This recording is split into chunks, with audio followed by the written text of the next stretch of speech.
ꯃꯌꯥꯝ ꯉꯁꯤꯗꯤ ꯑꯅꯧꯕ ꯚꯤꯗꯤꯑꯣ ꯑꯃ ꯄꯨꯗꯨꯅ ꯂꯥꯛꯑꯦ ꯁꯤ ꯑꯩꯈꯣꯏ ꯁꯤꯗ ꯂꯩꯕ ꯑꯩꯈꯣꯏ ꯃꯅꯤꯄꯨꯔꯤ ꯐꯦꯃꯤꯂꯤ ꯑꯍꯨꯝ ꯑꯩꯅꯁꯨ ꯃꯃꯥꯡꯗꯁꯨ ꯏꯇꯠ ꯇꯠꯇꯅ ꯑꯗꯨꯝ ꯄꯟꯕ ꯌꯥꯎꯈꯤꯕ꯭ꯔꯥ ꯍꯥꯏꯅ ꯈꯜꯂꯦ ꯑꯗꯣ ꯑꯩꯈꯣꯏꯁꯦ ꯇꯥꯟꯖꯥ ꯌꯦꯡꯉꯒ ꯑꯩꯈꯣꯏꯁꯦ ꯑꯃꯨꯛ ꯄꯨꯜꯂꯦꯕꯀꯣ ꯑꯗꯨꯃꯥꯏꯅ ꯇꯧꯗꯅ ꯑꯩꯈꯣꯏꯁꯦ ꯉꯁꯤꯁꯦ ꯑꯩꯈꯣꯏꯗ ꯄꯨꯟꯁꯤ ꯍꯥꯏꯗꯅ ꯃꯌꯥꯝ ꯁꯤꯡꯖꯨ ꯕꯣꯔꯥ ꯀꯥꯡꯍꯧꯒꯨꯝꯕ ꯈꯔ ꯑꯆꯥ ꯑꯊꯛ ꯈꯔ ꯆꯥꯁꯤꯌꯦ ꯍꯥꯏꯅ ꯇꯧꯔꯤꯑꯦ ꯑꯗꯣ ngarang mayan tuyan kari karasingsidꯤ imong nupina loi leiraaga ready da thamme ado ma night duty tamne ngahtang pothagri ado aina magi mayan kari karasingsi aina loina samthoga loi kanghalaga thambire horen man hawgalaga loina sem sadoini ado mayam video se makhata na yengminase aduga aina semjaba ngasagi samthokso pochai singdo kari no habidusu kainoda amtang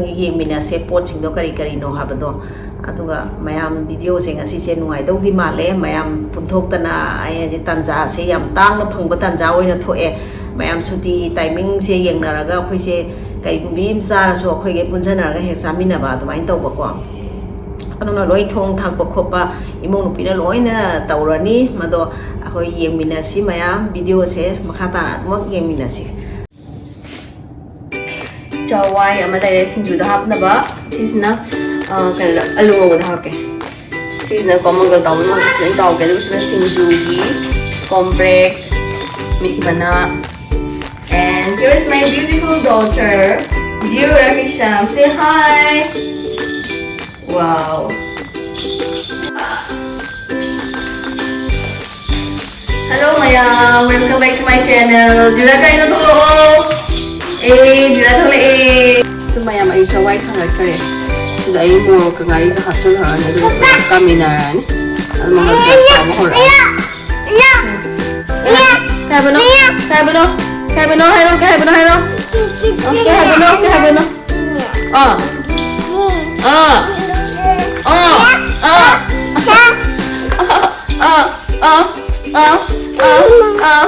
Boragi besan deh kita boragi. Kalau cawai di kamre, aduga sini cawai di kamre boragi besan deh kita boragi. Aduga samaga.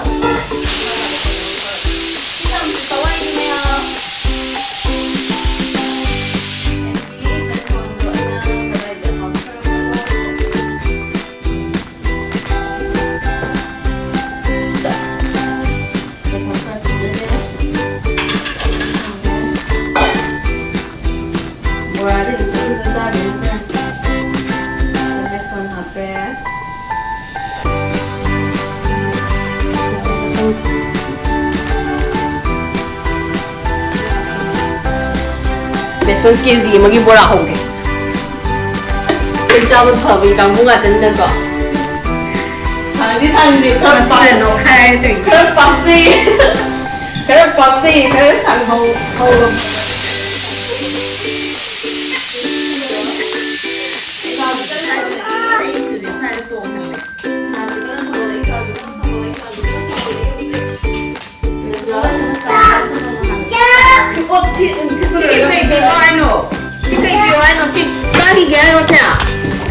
Ay, subukan sa kati ito. Kung kopi ito. Bugok si cameraman so oy ni nang video CB. Kung CB lang do. Se. Thank you Haide. Kasi. Masu pizza daya de tau se. Cha. Hi, hello se masu. Hayo ka. Pwede yaw sa limong gusto mo chale. Hayo. Dumyawan. Dumyawan. Pa.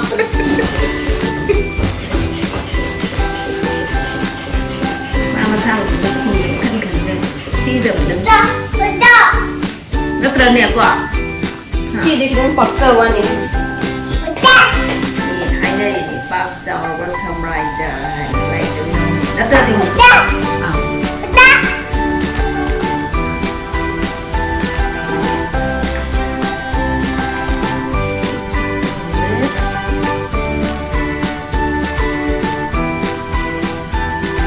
kuzi kurang nanti sih jadi khara janjan oiba amu sini ulo thokani amu sini ulo thokani Hello. Hello. Hi. Hi, hello. Hi. Hello.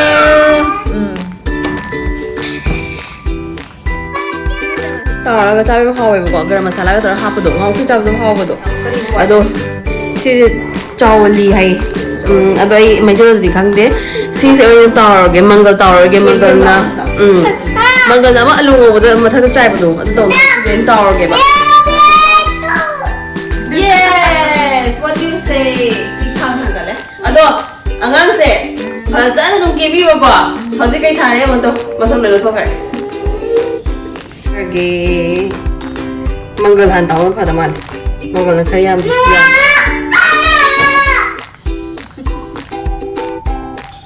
siru ila ni ye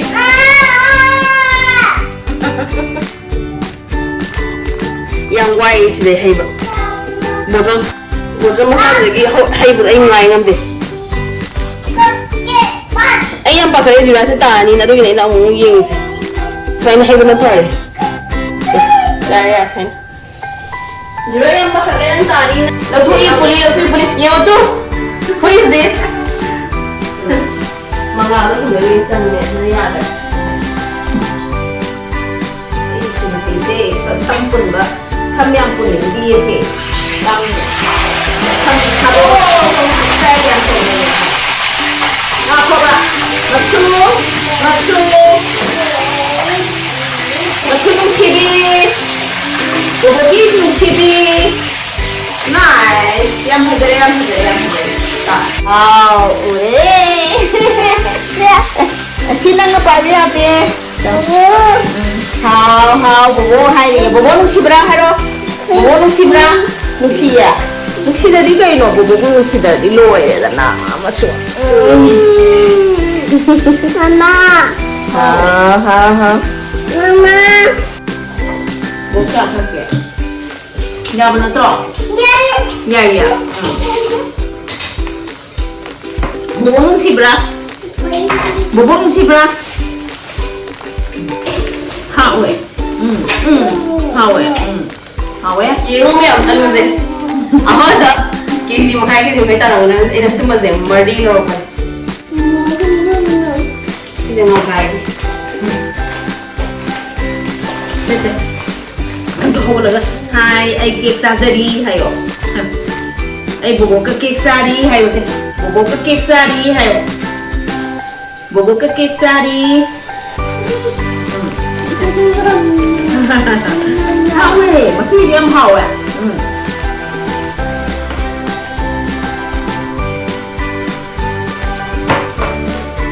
masih ada ngawang hawa ya, aduh kalau saya manggil tahu gitu. Mangal hari kari mami udah tak tahu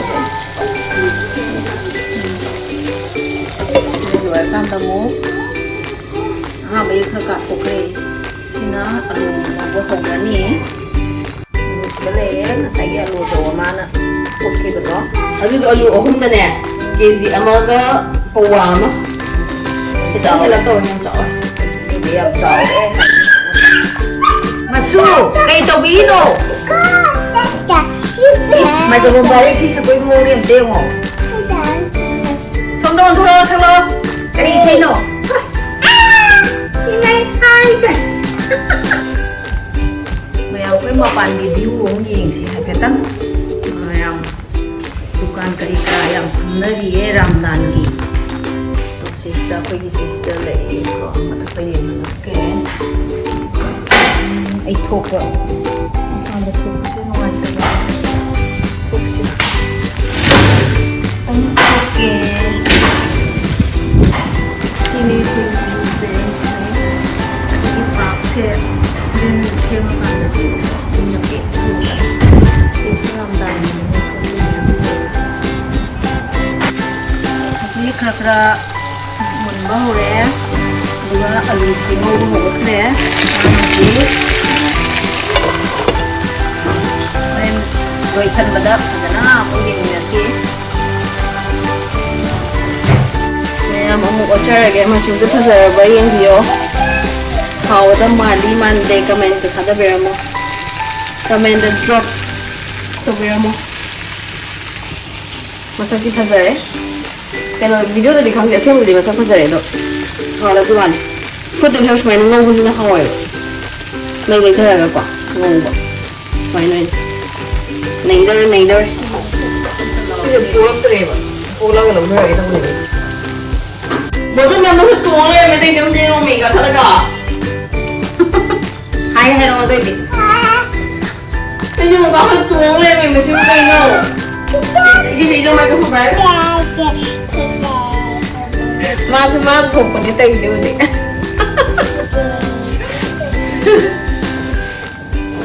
그시 보라기 맞잖네 시나 모로에 고비 탐정한비 마이렌 캡시컴 시니 시니 보라 어디 매양제 알로 하피더 낭자 이게 왜 이렇게 하면 돼 너도. 사면이랑 공격을 보라기. 이 하우래 오늘 뽀뽀 하우래 네 아니고. 나는 뽀뽀뽀뽀 써라디 시 cái đúng cũng chân lồ năng được 코페 카페. 아니고 나마자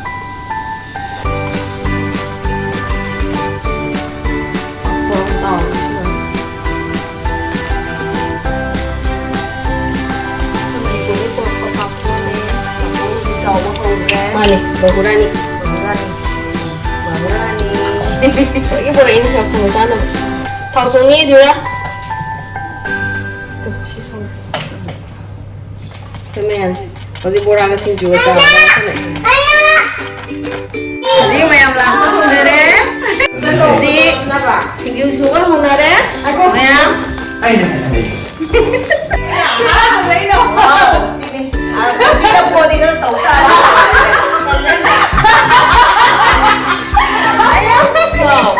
Kalau tu masuk pinagit pinapa. Itu, ingat je. Tu sistem di bawah saya masam kalau ini. Tahu tu.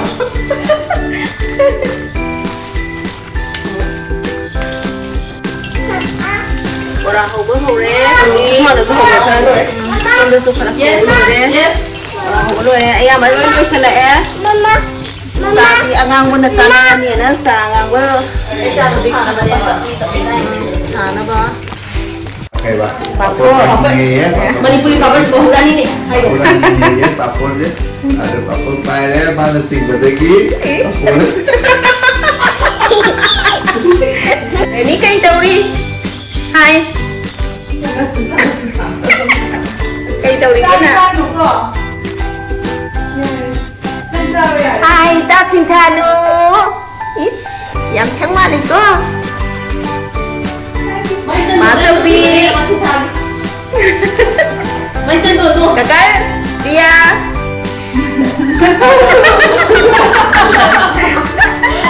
Ini Sisti. Hello. Tôi xin vui em thân xoay đấy. Cô Sisti nè. Em thân xoay đấy, học đúng mà lên. Gì? Mà xin đang bảo phốt cân giá đi nè có. Chắc không có hay hàng đồ mà xí bị đưa xuống spot rồi tao mình coi đi có hay là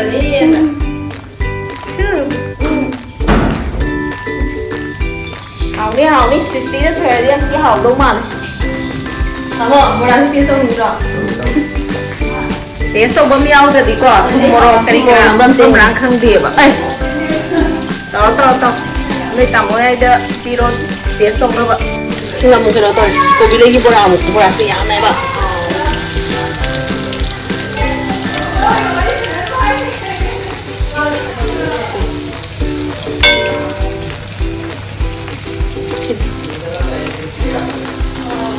Anh tuan.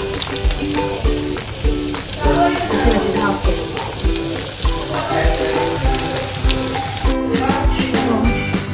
tahu. Sino kayo with power? Lumaba. Lumaba.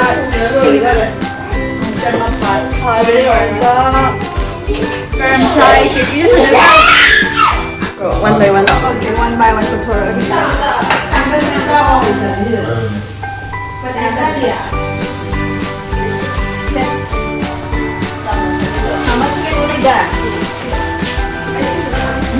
안녕히 손나고 레이블레 야들아 마소 아무 거 빨리 하고 땀 빨리 오지 한동 지금 하고 지금 이만 하고 뭐 What cheer on it? 실러 뭐 저기 뒤에 파모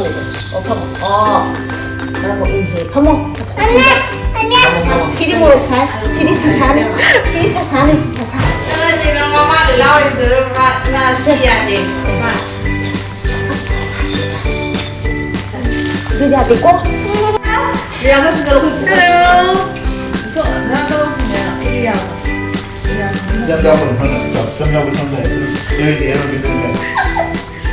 Mình đã từng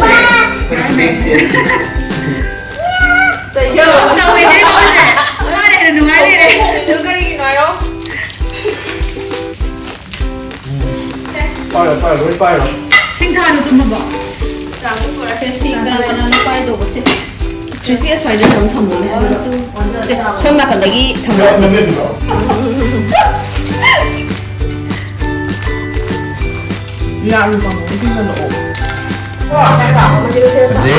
진주 보내 하지 하기는 진주 보내 진주 가이래 진주 세시 진주 세시는 주머니 얼마 Để xài vì đi.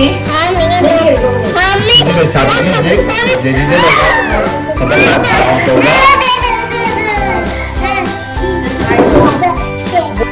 시청자 스시 먹으면 아까 시 파티 전에 해면 힘들 또 그러는 거야 짭짤하면 애들은 아주냐 간단하대 짭짭합니다 하거든 내가 할거 원래 생각이 아까 시 먹어 시하고 봐 Ngoài lá cái dòng này mà rồi thì không ngoài nhưng lấy đi một cái gì cũng được cho là hồi xí bạn thì sẽ trở cùng với nhau thì nên hồi xí không nó cái mà nó smile pull lên này rồi là tự nhiên không đâu phải là gì tại sao hỏi cái mà không phải sự hồi xí pull một phần đấy anh nhau bởi sinh ra cái đi mèo qua đúng thì anh thì anh sao hầu đấy không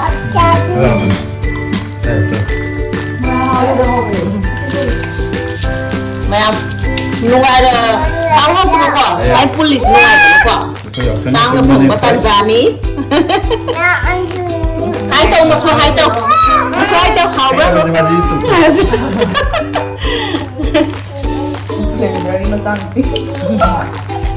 Mà để thôi phải vlogging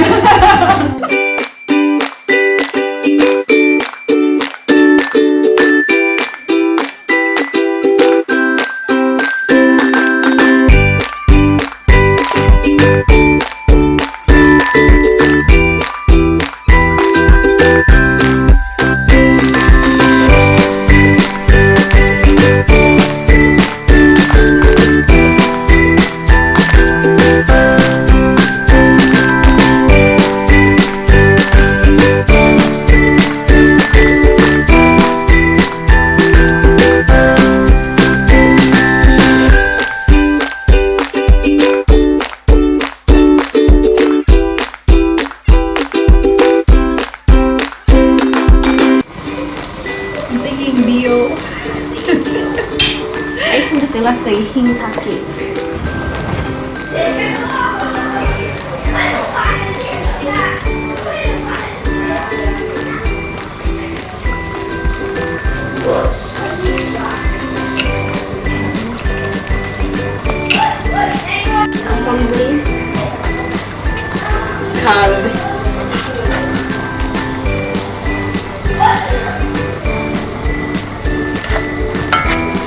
Tomato kapayani. Let's learn from Chef Priyanka. Some color character story Light brown. Kanyan. Ay happy ni Hana. Tomato, ay tomato yung pang di. Me too. I love tomato. Ang ngon hay daw. Năm cái này cái nổ năm cái nổ Ai kỳ sỏi vào. anh làm cái gì ꯆꯥꯛ ꯊꯣꯡꯕ ꯂꯣꯏꯔꯒ ꯑꯩꯈꯣꯏꯁꯨ ꯄꯥꯛꯂꯤ ꯊꯕꯛ ꯊꯣꯡꯖꯔꯦ ꯑꯗꯨ ꯉꯁꯥꯏ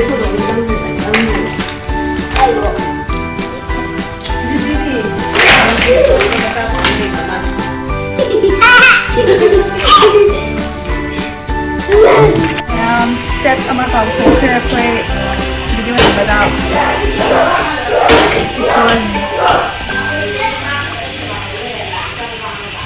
Soaking these fish.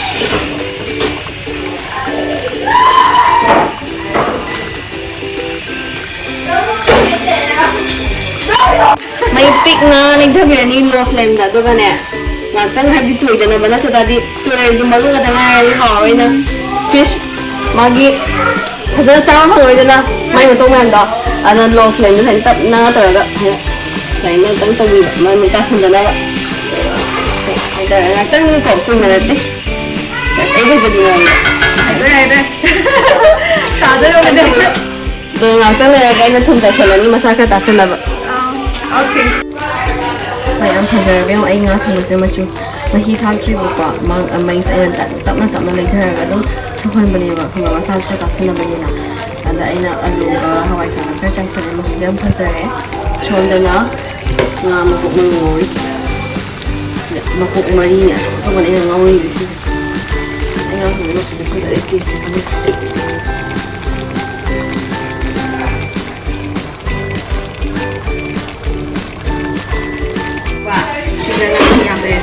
Happy male. Bila kita tu lah. Kita tu lah pak. Sorry ay reservation na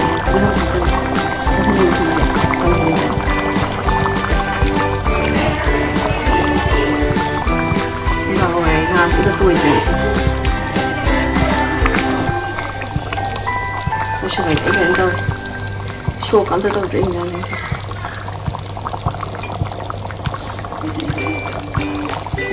ay nga siguro siya lang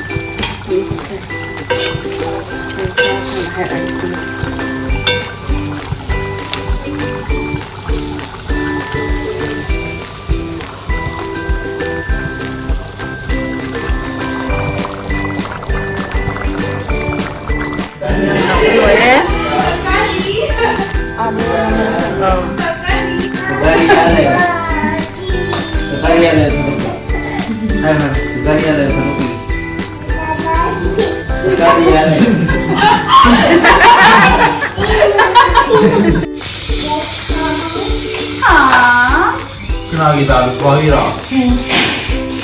Ada.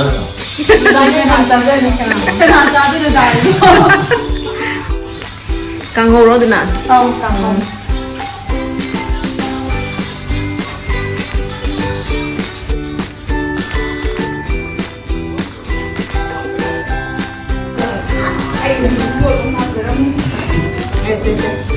jura Tahu ko di mata niya. May pato na kasi hindi mo ko ko. Kung kaya nga sana kasi. mayam smaina mamaga juraga akhoi khaiga na thinokre ai le hoi moi na makhada farewell bye goodbye tonari asuna ngasi party lotion khare mayam pun base amu sai pun base phai ko mayam shooting na tadi phang de ba ai son night off ta baga adi mu nga morning tan baga angang shooting thana ba exam le ba yum pa chana re na ado ngasi ki vlog sa matang share lotion jare mayam nusi video like share subscribe to bira mo